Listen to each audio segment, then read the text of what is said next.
Bienvenido a otro estudio de la serie titulada Grandes Historias de Vidas del Antiguo Testamento. ¿Qué es lo que propicia la caída de un individuo poderoso? ¿O cómo podemos evitar nosotros una caída estrepitosa?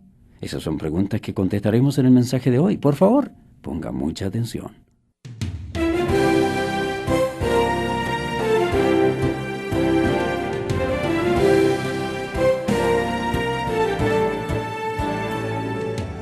Entre las grandes historias de las vidas del Antiguo Testamento, encontramos testimonios muy variados. Usted puede leer la historia de campesinos o de reyes.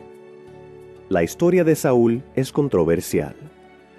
Él comenzó con grandes habilidades naturales y la aprobación divina, y por la gracia de Dios ascendió a lugares de poder y autoridad como muy pocos tenían en el mundo antiguo.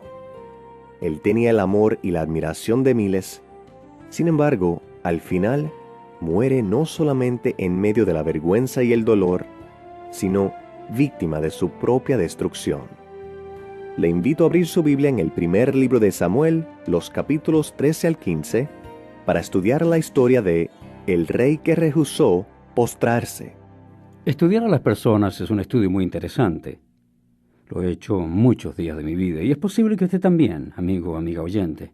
Tal vez lo hace todos los días. Me intriga el hecho de que no hay dos vidas idénticas. Toda historia es diferente.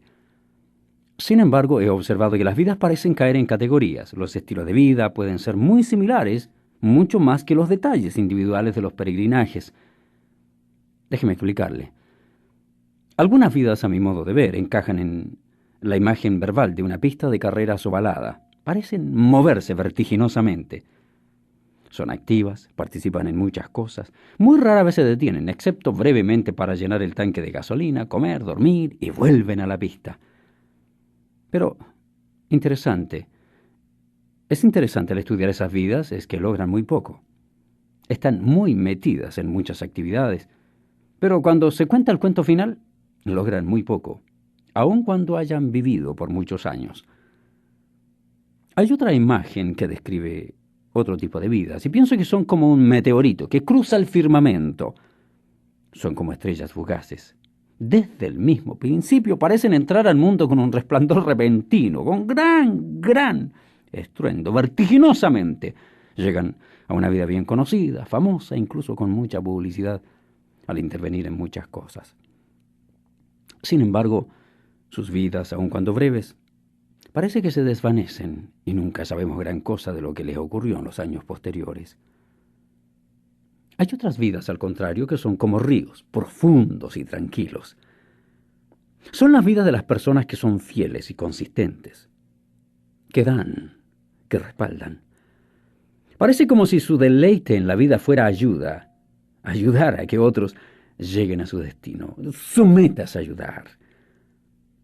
Usted tal vez tuvo un padre o madre así. Ciertamente yo los tuve. Mi padre y mi madre. Su meta era que logremos nuestra meta. Tal vez usted tenga un marido así. Nunca aparece en los titulares, nunca lo conocerá el mundo entero, pero como un río profundo y tranquilo. Avanza como una poderosa corriente hacia su destino y su vida respalda a otra, ayudándole a alcanzar su propósito final para vivir. Sin entrar en mayores detalles, permítame darle otra categoría más, y esa es la vida que se vive como un tejado a dos aguas. ¿Ha visto las casas? Aquellas casas que tienen un techo tipo A. Subida, llega arriba a la punta y bajada al otro lado. Así hay vidas. Están en la línea de partida más bien temprano en la vida cristiana, para usar un término deportivo. Son creyentes que se hallan en camino a vivir una vida de realización y de delicia. Dios los ha bendecido, los ha dotado, tienen habilidad, tienen lo que se necesita, por así decirlo.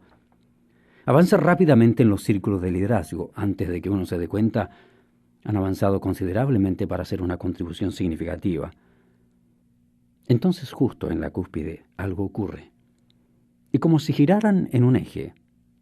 La última parte de sus vidas es completamente diferente de la primera parte. Viven amargados, viven molestos, insatisfechos. Tienen gran promesa al principio, sin embargo concluyen en desgracias y algunas veces rodeado de escándalo, fracaso, como Pablo lo llama naufragio, en el extremo. La Biblia incluye historias de toda clase de personas. Los que están en la pista de carreras, logrando muy poco pero avanzando a gran velocidad. Los que viven como estrellas fugaces y nacen de pie y corriendo tan solo para desvanecerse antes de llegar siquiera a la edad mediana. Y hay en todas las escrituras otros cuyas vidas, como ríos profundos y en calma, continúan ministrando, ayudándole que lleguen a sus destinos. ¿Sabe qué me intriga? Me intriga cuando llego a las escrituras, alguna vida que es como un tejado. Una vida que empieza bien y termina mal. Tal fue la vida de, ya sabe quién es, Saúl, el rey que rehusó postrarse. ¿Qué estudio más interesante? Me enseña, entre otras cosas, que la vida no puede determinarse sino cuando ha recorrido todo su trayecto. Los que nos apresuramos a emitir opiniones en cuanto a ciertos individuos y muy rara vez estamos dispuestos a esperar hasta el cotejo final, podemos aprender una buena lección de esto. En realidad, amigo, usted no conoce una vida, sino cuando ha acabado. En las palabras del refrán del leñador del siglo XIX, se mide mejor al árbol cuando está en el suelo. Bueno, ahora que la vida de Saúl ya ha caído, podemos examinarla en todas sus desilusiones, tanto como en todo su esplendor. Pienso que la Biblia incluye tantas vidas, tipo tejado, para darnos el mensaje de que puede ocurrirle a cualquiera. A cualquiera.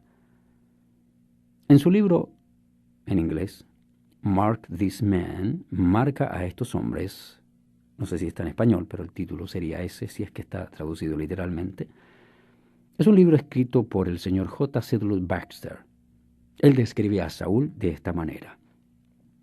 Saúl, el primer rey de Israel, es una de las figuras más impresionantes y trágicas del Antiguo Testamento. En muchas maneras es muy grande. En otras, muy pequeño. En algunas maneras es impresionantemente atractivo. En otras, decididamente feo. Es a la vez un gigante y un enano, héroe y renegado, rey y esclavo, profeta y réprobo, ungido de Dios y poseído por Satanás. Empezó tan promisoriamente y sin embargo se deterioró calamitosamente. Empezó bien, empezó maravillosamente y terminó tan ignominiosamente como para hacer el proceso de caída que lo arruinó, tan monumental como para que su posteridad lo leyera y pudiera marcarlo y aprender.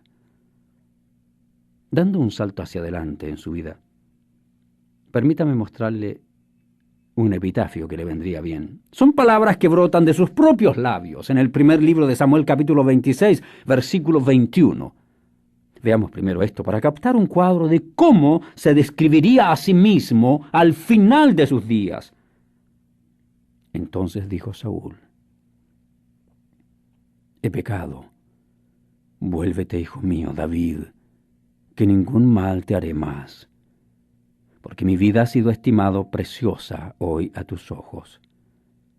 He aquí, y esto es lo que digo que sería su epitafio, su propio epitafio. He aquí, yo he hecho neciamente y he errado en gran manera. Esa expresión serviría bien en la lápida de Saúl. Yo he hecho neciamente, he errado en gran manera. Nunca sé por qué Dios me guía a hablar sobre un tema en cierta ocasión y sobre otro tema en otra ocasión. Déjeme decirle la verdad, no leo ninguna escritura en el cielo, no oigo voces, no puedo decirle Dios me habló. No, he abierto mi Biblia, no veo nada visible, ni oigo nada audible. Sin embargo, siempre percibo que hay una razón especial por la que Dios me dirige a hablar sobre un tema dado, sobre una vida o sobre una verdad, porque pienso que Él prepara esa verdad para ciertos oídos. Además, el programa sale en distintos países, distintas estaciones de radio, distintos días. Esta es una mezcla de nuestras enseñanzas, el pastor Chuck Swindoll, las enseñanzas mías. Los pastores nos metemos en este tema. Y el Señor habla. A usted, amigo, ahora a usted. Hasta donde yo sé, en este mismo momento hay alguien que me está oyendo y que se halla en un punto crítico, en la cúspide del tejado de su vida. Usted está a punto de tomar una decisión que afectará toda su vida de aquí en adelante. Tal vez esta vida que se describe en la Biblia será suficiente para que usted se detenga y ayudarle a ver lo que podría llegar a ser su ruina por el resto de los días. Ahora busque el primer libro de Samuel capítulo 8 y preparemos el escenario haciendo un breve estudio de la vida hebrea antes de que Saúl llegue a ser rey. La nación, de paso, nunca había tenido rey antes de este punto en particular. No había existido monarquía. Era lo que los teólogos llaman una teocracia. La nación miraba a Dios para su liderazgo. Él hablaba por medio de personas, utilizaba profetas, sacerdotes, jueces. Es más, Samuel parece haber sido el último en la transición antes de que la nación exigiera un rey. Dios siempre había sido su rey. Eran diferentes de todas las demás naciones, puesto que podían afirmar que su líder era el invisible Creador, Jehová de los ejércitos, su Dios. Esto los hacía singulares, los hacía diferentes a todos los demás pueblos. Pero ¿sabe qué ocurrió? Se cansaron de eso. El primer libro de Samuel 8 nos dice por qué. Escuche. Aconteció que habiendo Samuel envejecido, puso a sus hijos por jueces sobre Israel. Y el nombre de su hijo primogénito fue Joel, y el nombre del segundo Abías, y eran jueces en Beerseba. Pero no anduvieron los hijos por los caminos de su padre, antes se volvieron tras la avaricia, dejándose sobornar y pervirtiendo el derecho. Entonces los ancianos de Israel se juntaron y vinieron a Ramá para ver a Samuel. Y le dijeron: he aquí tú has envejecido y tus hijos no andan en tus caminos. Por tanto, constitúyenos ahora un rey que nos juzgue, como tienen todas las naciones. Esas son las tres razones para lo que querían rey. Primero, Samuel había envejecido y no podía con el ajetreo y las demandas de la nación. Segundo, sus hijos se habían descalificado a sí mismos. Eran hombres que habían perdido el respeto del pueblo. De paso, es interesante cómo con frecuencia hallamos en la vida, tanto como en las Escrituras, grandes hombres de Dios cuyas familias no anduvieron en los caminos del Señor. Y no conocemos las fallas de Samuel. Pero recuerde que nuestros hijos también son seres humanos con una naturaleza pecaminosa. Y que nuestra labor como padres no es tener hijos buenos, es ser padres buenos. Y aquellos que somos padres buenos y hemos hecho todo el esfuerzo por ser padres buenos, y en algún momento nuestros hijos se desvían y luego empiezan a acercarse al Señor, sabemos que es el Señor que los trae, pero a la vez sabemos que fueron ellos los que se alejaron.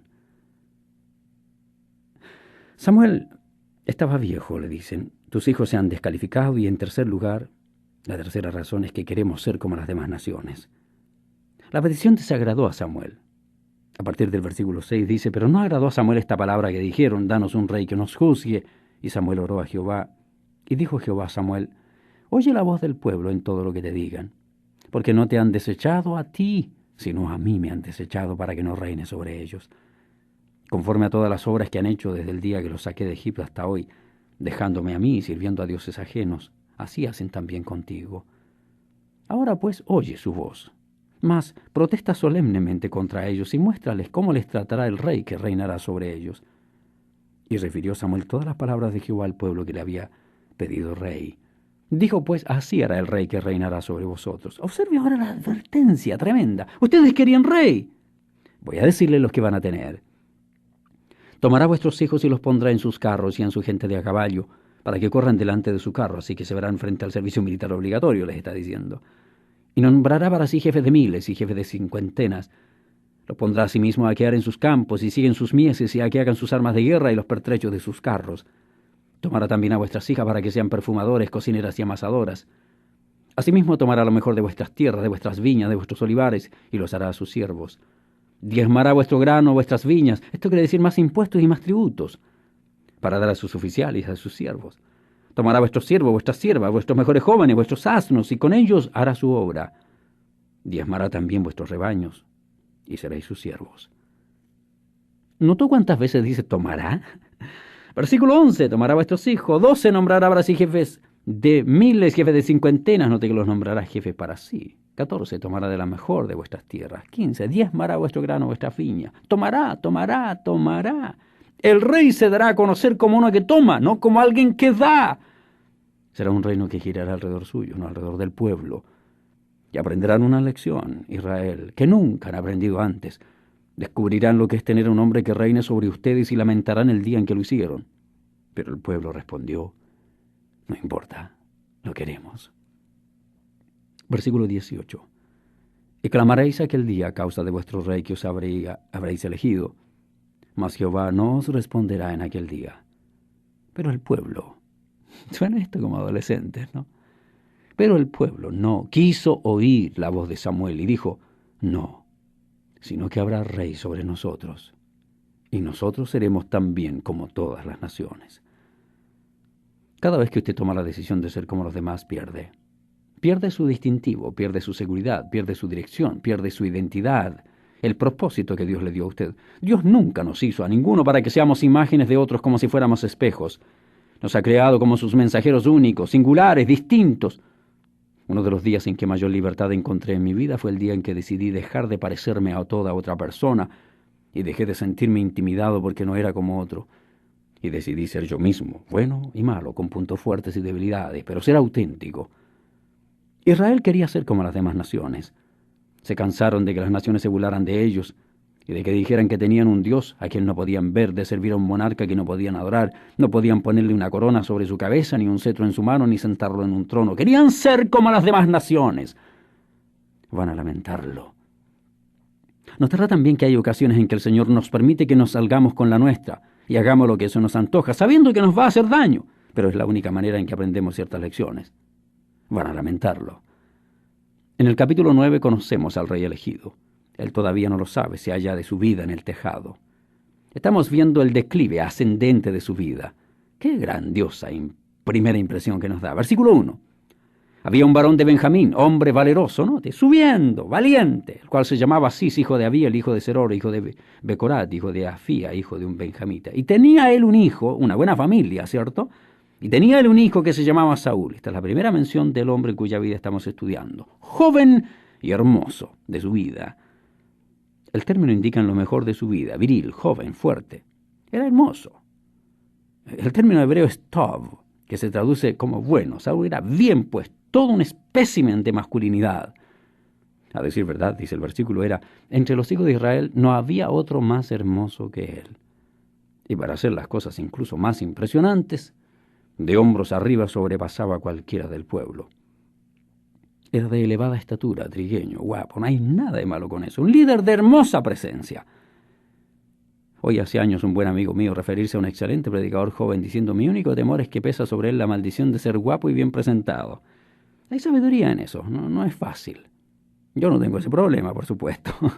Lo tienen los que son atractivos, guapos. Así era Saúl. Al mirarlo, la primera impresión que uno tenía era: vaya, qué hombre. La mayoría de personas que conozco hubieran querido ser un poco más alto, ¿no es cierto? Parece haber algo en la estatura y una sensación de presencia imponente. Muchas personas me han dicho cuando llegan a conocerme en persona: pensábamos que era más grande, más alto. Soy flaco. Pues así como soy. Ese soy yo. Saúl nunca hubiera dicho tal cosa. Hay cierta mística en cuanto a su apariencia, imagen, su estilo. Quieren ver tamaño, quieren ver manerismo. Saúl alcanzaba un nivel muy alto. Encima de todo era genuinamente humilde. Capítulo 9, versículo 21.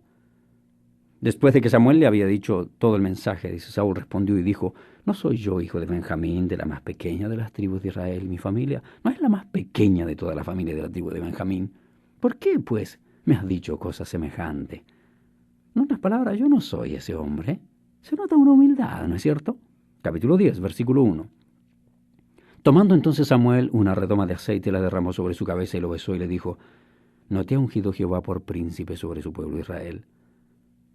Si tuviéramos tiempo podríamos examinar estos capítulos y los que siguen y descubriríamos que Saúl era hombre discreto, interesado en esperar en Dios, de espíritu generoso. Hablaba por Dios, con el poder y la inspiración de Dios. Observe, por ejemplo, el versículo 6. Estamos hablando del capítulo 10.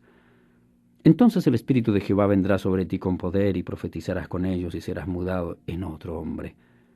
Y cuando te hayan sucedido estas señales, haz lo que te viniera a la mano, porque Dios está contigo. ¿Puede imaginarse que el profeta Samuel le diga esto en días cuando la presencia visible de Dios se dejaba ver y llegaba a ser una serie milagrosa de eventos. La mano de Dios está sobre tu vida. ¡Qué predicción! Todo esto lleva a Samuel a presentar al nuevo rey ante la nación. Y usted va a sonreír cuando leamos la siguiente sección. Regresemos un momento al capítulo 9, versículo 16. Mañana a esta misma hora yo enviaré a ti un varón de la tierra de Benjamín, al cual ungirás por príncipe sobre mi pueblo Israel, y salvará a mi pueblo de mano de los filisteos, porque yo he mirado a mi pueblo, por cuanto su clamor ha llegado hasta mí. Ahora pase al capítulo 10, versículo 17. Después Samuel convocó al pueblo delante de Jehová en Mizpa, y dijo a los hijos de Israel: así ha dicho Jehová, el Dios de Israel: yo saqué a Israel de Egipto, y os libré de mano de los egipcios y de mano de todos los reinos que os afligieron. Pero vosotros habéis desechado hoy a vuestro Dios, que os guarda de todas vuestras aflicciones y angustias, y habéis dicho: no, sino pon rey sobre nosotros. Ahora pues presentaos delante de Jehová por vuestras tribus y por vuestros millares. Y haciendo Samuel que se acercasen todas las tribus de Israel, fue tomada la tribu de Benjamín, e hizo llegar la tribu de Benjamín por sus familias, y fue tomada la familia de Matri, y de ella fue tomado Saúl, hijo de Cis, y le buscaron, pero no fue hallado. Note, este es el día de su coronación, no pueden hallarlo.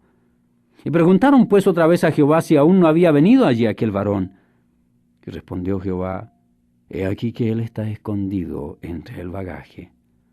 Note, es tan honesto, modesto y humilde, genuinamente tímido. Se siente incómodo poniéndose frente a todo ese gentío. Dice que entonces corrieron y lo trajeron de allí, puesto en medio del pueblo, desde los hombros arriba, era más alto que todo el pueblo. Imponente presencia. Y Samuel dijo a todo el pueblo: ¿habéis visto al que ha elegido Jehová, que no hay semejante a él en todo el pueblo? Entonces el pueblo clamó con alegría, diciendo: ¡viva el rey! Ese es nuestro hombre. Allí estaba Saúl, alto y modesto, un desastre listo para ocurrir, pero uno nunca lo hubiera adivinado. Así llega el capítulo 13 a la cúspide del tejado. Tiene el voto del pueblo, ha ganado las victorias, ha luchado contra los filisteos, ha demostrado ser todo un guerrero. El pueblo está entusiasmado por el hecho de que ahora tienen un hombre al que pueden llamar rey, rey de Israel. Todavía están impresionados con él. Han mirado su apariencia externa, la opinión pública anda por los aires, probablemente con una aprobación del 85 al 90%. Pero como ocurre con tales hombres, hay la inmensa posibilidad de una caída, en donde se convierten víctimas de sí mismo, del orgullo, la impaciencia, la rebelión obstinada, los celos. Aunque usted no lo crea, para cuando llega al final de su vida muere suicidándose, y su vida se convierte en una alcantarilla que desagua en la bahía por la noche y por debajo de la superficie del agua. No se la ve, ni puede por un tiempo percibir su fetidez, pero lenta e inexorablemente contamina toda el agua, de modo que ya nadie más puede meterse en ella sin correr peligro ni pescar en ella, para poder vivir, porque su vida llega a ser eso. Terrible. Es que es un rey que parte bien y termina mal, porque decide caminar con el Señor una cierta etapa de su camino. ¿No estará usted en las mismas circunstancias? ¿No estará en esta etapa en que está pensando: ahora voy a hacer las cosas a mi manera? Escuche mi consejo: ni se atreva, ni se atreva, ni se atreva.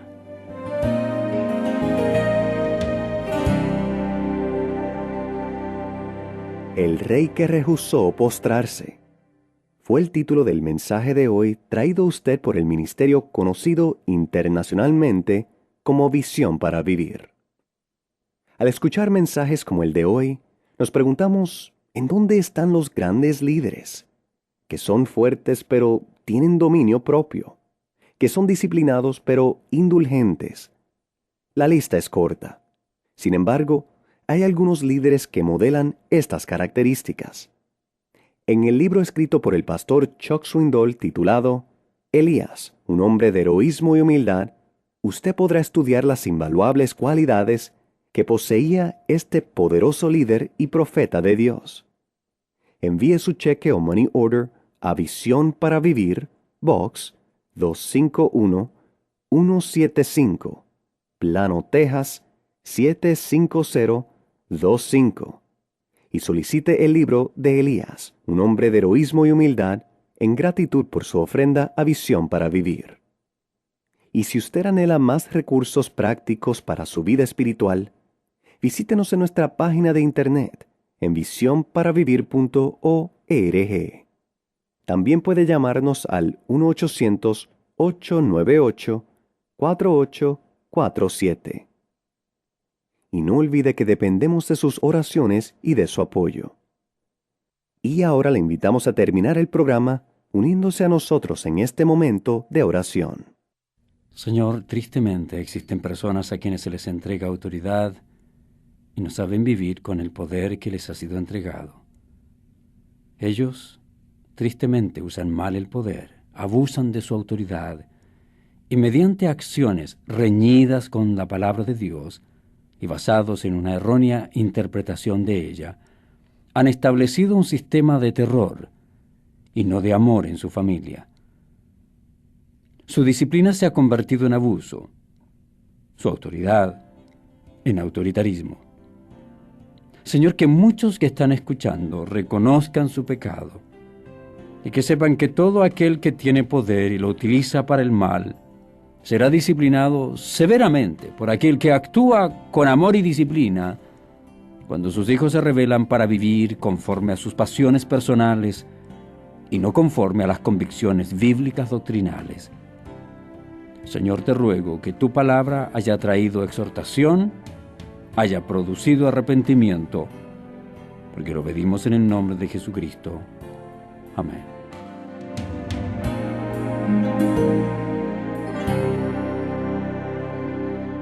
Este mensaje continuará en la próxima audición de Visión para Vivir. A nombre de los pastores Chuck Swindoll y David Ormachea, yo soy el hermano Joel Morales diciéndoles hasta el próximo programa.